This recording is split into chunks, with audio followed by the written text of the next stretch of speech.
Just about every organisation will produce some, if not all, of these waste items. Scrap PC monitors, old batteries, oily rags, and almost certainly spent flue tubes. These are all classed as hazardous waste and come under the Hazardous Waste Regulations. This video is about what steps have to be taken to comply with this legislation and how to decode some of the more obscure parts.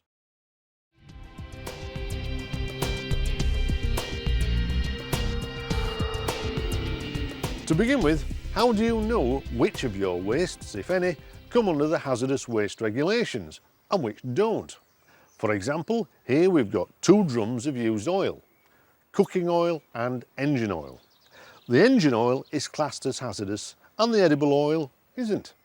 But how do I know what the legal classification is? Well, there's a list, and it's a legally defined list, imaginatively called the List of Waste Regulations.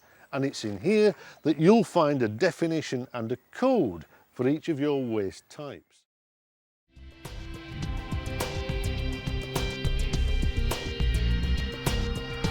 If your premises produce more than 500 kilograms of hazardous waste in a year, then you must notify or register with the Environment Agency.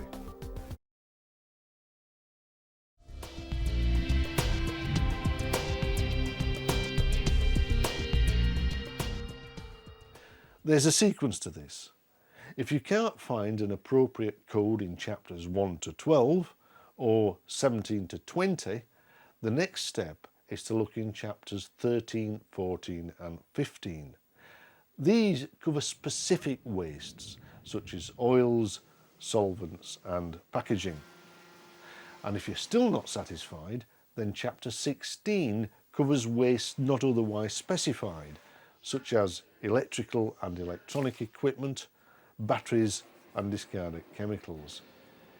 Finally, if the waste doesn't appear anywhere else, you can give it the code 99, but this must be used in the section of the list corresponding to the activity that generated the waste.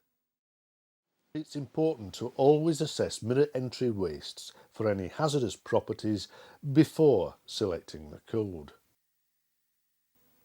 However, other entries, such as 060102 asterisk hydrochloric acid, have no equivalent non-hazardous or mirror entry.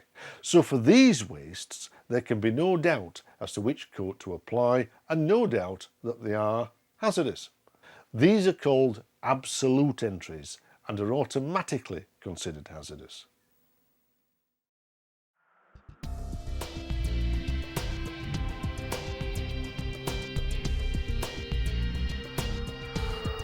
We'll assume that we now know which European Waste Catalogue code to put in the box. Each party will fit one of 3 descriptions. There will be a consigner, a carrier or a consignee. The consigner is the one sending the waste, usually the waste producer. The carrier is the one responsible for taking the waste from one place to another. And the consignee is the one receiving it. There are 2 types of consignment notes used for hazardous waste movements.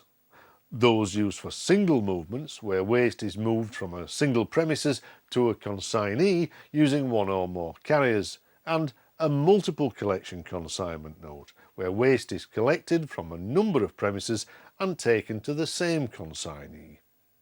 The single movement note is a form with copies for the consigner, the carrier and the consignee. Each copy is divided into 5 parts marked A to E. So now we have enough information to complete the paperwork. What do we do next? Well, we need to make sure we prepared enough copies of the consignment note for all those in the chain. At least a consigner, that's you if you've produced the waste, a carrier and a consignee. Start by completing parts A and B on each copy. Give every copy to the carrier. The carrier then completes part C on each copy. and the consigner completes Part D on each copy. The consigner keeps their copy and the remaining copies travel with the consignment. On delivery, all the remaining copies are passed to the consignee, who completes Part E, keeps the pink copy and passes back the carrier's copy. There should now be a complete paper trail from the producer to the final destination of the waste.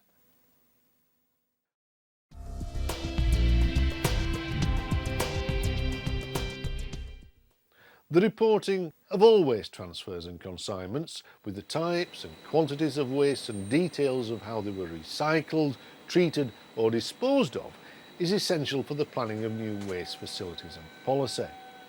The easiest way to send a quarterly return is directly online, as the software helps the operator to reduce repetition and input errors. It really does help cut down the paperwork. Everyone in the waste management chain is prohibited from mixing any two types of hazardous material. There are several reasons. Mixing some waste can give rise to reactions that can cause health, safety and environmental risks, and it can compromise further treatment. The main thing to remember is that you can't just chuck everything in one waste skip labelled hazardous waste. In any case, it's good practice to keep all waste segregated. So now you know the Hazardous Waste Regulations decoded, so your waste can be safely categorised and consigned.